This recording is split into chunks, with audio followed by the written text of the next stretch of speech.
Ai ai, o destino, a reencarnação, a profecia. Com certeza o assunto mais polêmico das discussões de Naruto. E com certeza a desinformação mais lamentável da obra. É um mal-entendido que leva as pessoas a acharem que a obra traiu sua própria ideia. Infelizmente esse mal-entendido é muito difundido pela internet e poucas pessoas enxergam como realmente acontece na história. Eu vou dividir esse vídeo em três partes: destino, profecia e reencarnação. Na parte do destino eu vou falar sobre a luta do Naruto versus Neji e a questão dos Hyuga. Na parte da profecia eu vou falar sobre a profecia do Sapo Sábio, da questão do Jiraiya e da reunião das Bijus. E por último a parte da reencarnação, que eu vou falar sobre toda a questão do Indra e Ashura e o ciclo de reencarnações. Agora que eu apresentei os pontos, vamos lá.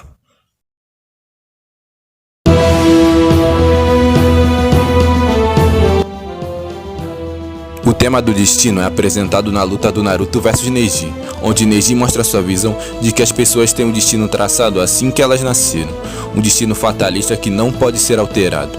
Neji acreditava que as pessoas não podiam mudar quem são, uma visão que é um fruto das vivências que ele teve, tudo por causa de seu clã. O clã Hyuga tinha duas famílias, uma secundária e outra principal. A casa secundária servia a principal, mas não era apenas uma servidão, e sim uma escravidão. A casa principal colocava um selo para controlar eles. Eles podiam a qualquer momento fazer os cérebros deles doerem e até destruí-los. E o drama do Neji começa na história de seu pai e tio, dois gêmeos que tiveram um destino selado assim que nasceram. Hisashi, o pai do Neji, nasceu depois de Heihachi, e por isso ele ficou na casa secundária do clã. E ele seguiu sua vida sendo escravo da família principal, assim como todos os outros da secundária, mas até um certo evento.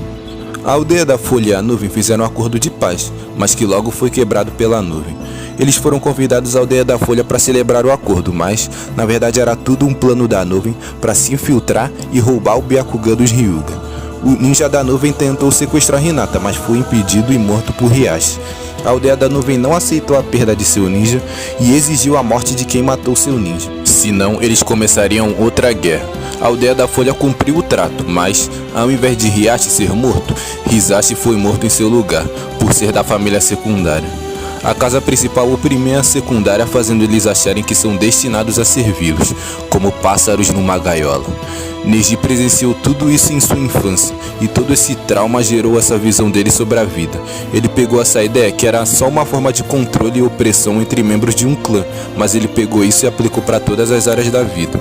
E é sobre essa ideia de destino fatalista que a luta de Naruto versus Neji trabalha, com Neji achando que Naruto era apenas um qualquer que estava destinado a perder para ele e que o Neji era o destinado a vencer nessa batalha. Tá, e o resto todo mundo sabe. Naruto derrota o Neji e prova para ele que você pode mudar seu destino. E depois Neji descobre que o pai dele não morreu pelo destino, e sim porque escolheu. Todo mundo entende que essa luta quer dizer no geral, né? Mas tem alguns detalhes que muitos não pegam. Muitos acham que o Naruto e o Neji eram totalmente opostos, mas na verdade eles são paralelos. O Naruto tinha raposa dentro dele e um passado trágico que nem o Neji, mas o Neji não sabia. Se você sabe de uma coisa, não quer dizer que o personagem também vai saber, né? O Neji achava que ele era um qualquer, um fracassado no mesmo sentido do Lee, até ver ele usando o poder da Nove Caudas. E é aí que tá o paralelo entre eles, que é eles viverem com um selo neles, um selo que foi imposto a eles sem escolha. E essa situação também é uma coisa que acontece com o Gaara também.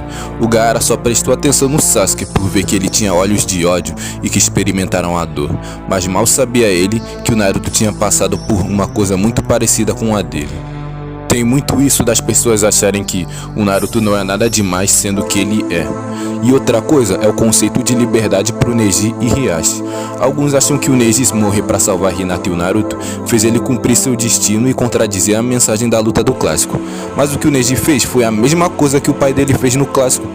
Teve uma repetição dos temas. Se você não gosta dessa ideia de escolher outro destino, mas acabar cumprindo o destino imposto, então reclama com o clássico. E se você não gosta dessa ideia, provavelmente você não entendeu a perspectiva deles, apenas usou sua visão externa da situação. Neji e seu pai viviam com um selo que escravizava eles, e para eles a verdadeira liberdade é morrer, porque aí sim eles estariam livres desse selo. Tem que entender o ponto de vista dos personagens e não usar a opinião baseada na sua visão externa da situação.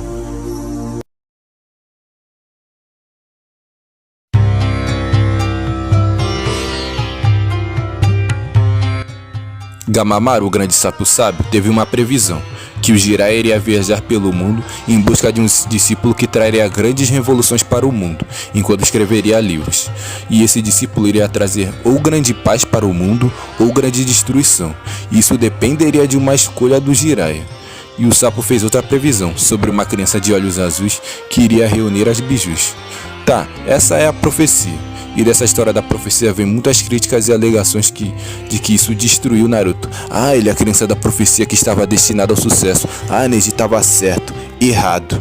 Profecia não é um destino pré-determinado e fatalista. Profecia é apenas um spoiler do futuro, pô.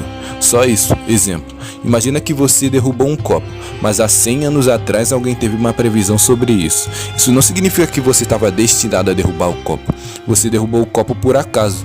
Mas no passado alguém conseguiu ter uma visão antecipada sobre isso, ou seja, um spoiler do futuro. Vou pegar um exemplo a nível religioso agora. Calvinismo versus Arminianismo. Duas visões diferentes sobre a teologia cristã. O calvinismo acredita que tudo foi determinado por Deus.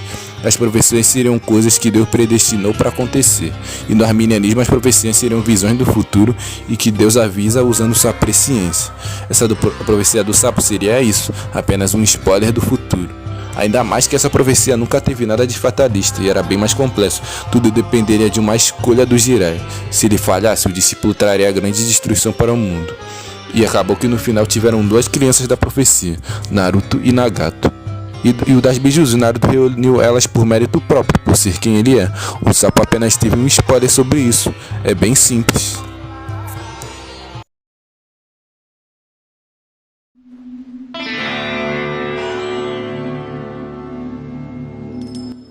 Esse ponto aqui é o mais polêmico de todos. Se as pessoas já acham que a profecia estragou Naruto e fez o Neji estar certo, essa aqui faz isso 1000 vezes maior. Mas será que é isso mesmo? A reencarnação realmente estragou Naruto?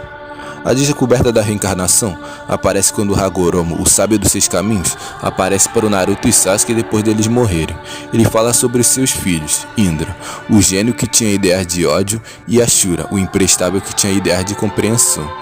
E ele fala que depois da morte deles, eles começaram a encarnar em outras pessoas. Isso gerou todo um ciclo de reencarnações e que chegou em Naruto e Sasuke.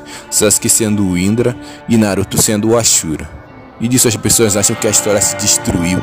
Naruto virou a reencarnação de um semideus destinado a ser forte. As pessoas que falam isso realmente leram ou assistiram direito a essa parte? Evidente que não. A reencarnação não é literal e nem de nascença. O chakra do Indra e Ashura passam para alguém que tem os mesmos ideais que os deles, e isso prende os encarnados numa maldição de ódio. Então o Naruto ser quem ele é e ter criado seus ideais pelo que ele passou, fez o Ashura escolher ele. Mesma coisa com Sasuke. Por ser quem ele é e ter passado por tudo que passou e ter criado seus ideais de ódio, fez Indra escolher ele. O Hagoromo, quando ele elogia o Naruto, ele diz: por isso Ashura escolheu você. Ele não nasceu Ashura, ele mereceu. A reencarnação é algo que se precisa merecer. E é merecer algo ruim. Por ser reencarnação, ele estava destinado a continuar o ciclo de ódio dos irmãos Indra e Ashura. Ele estava destinado a matar ou ser morto pelo Sasuke. E ele mudou esse destino.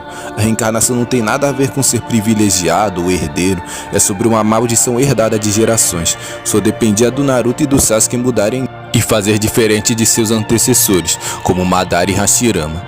E falando neles, como isso vai ser reencarnação literal se eles estavam todos juntos vivos no mesmo lugar? Madara enfiou a espada no Sasuke, então quer dizer que ele se matou porque os dois são Indra? Não é difícil, gente, pô. E eu não sei que deus que o Ashura era. O próprio Hagoromo falou que ele era um imprestável que não herdou suas habilidades e que teve que se esforçar muito e ter a ajuda de pessoas, seus laços, para conseguir igualar ao Indra. Não sei que divindade é essa que vocês acham que ele era. A reencarnação não dá força, a não ser que você misture o chakra do Indra e do Ashura e que faz despertar o Rinnegan. Mas primeiro você tem que merecer essa reencarnação. E também tem a questão do Hagoromo ter dado poderes a eles. Primeiro, isso contradiz o que na história? Naruto recebeu um poder externo sem mérito nenhum assim que ele nasceu. Você pode até não gostar de momentos em que o personagem recebe poder de graça, mas em questão temática, isso contradiz o que? E esse poder que ele recebe do Hagoromo é até melhor, porque ele primeiro teve que merecer essa reencarnação, depois ele reuniu as bijus e tinha todos os requisitos para ter o modo Rikudo. No databook diz que o modo Rikudo precisa ter uma fé e determinação inabaláveis para ter. Pra mim, a reencarnação é um elemento muito bom para a história, porque ele expande as questões que o Naruto quer resolver.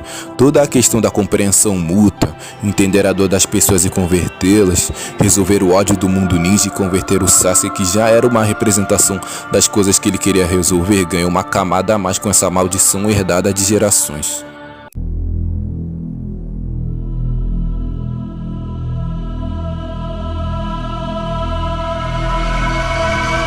Antes de finalizar, eu vou falar uma coisa que não tem muito a ver com os temas desse vídeo, que é que algumas pessoas acham que o Rock Lee é o mais inspirador, mais que o protagonista e com a maior superação de todas, o que é uma visão muito estranha.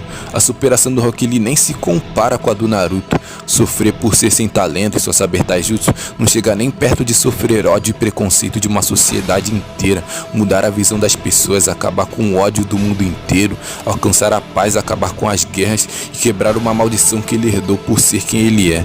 Não tem nem comparação. É tipo falar que uma pessoa que não é talentosa no esporte, que quer provar que pode ser boa, é uma superação maior que um judeu na Alemanha tentando lutar contra o preconceito que os alemães tinham contra ele. Você ser fraco e treinar para ficar mais forte é mais difícil que alcançar a paz mundial? Pô, não tem nem comparação. Todas essas coisas que eu apresentei no vídeo são desinformações que atrapalham a crítica da obra. As pessoas pensam que estão criticando a obra, mas na verdade estão batendo no espantalho do que eles acham que a obra é. Estão fazendo um shadowboxing argumentativo. E com isso eu finalizo o vídeo com a mensagem de que as pessoas têm que prestar atenção nas coisas que assistem. Tem que se aprofundar antes de criticar, tem que se especializar antes de se colocar como autoridade em alguma coisa.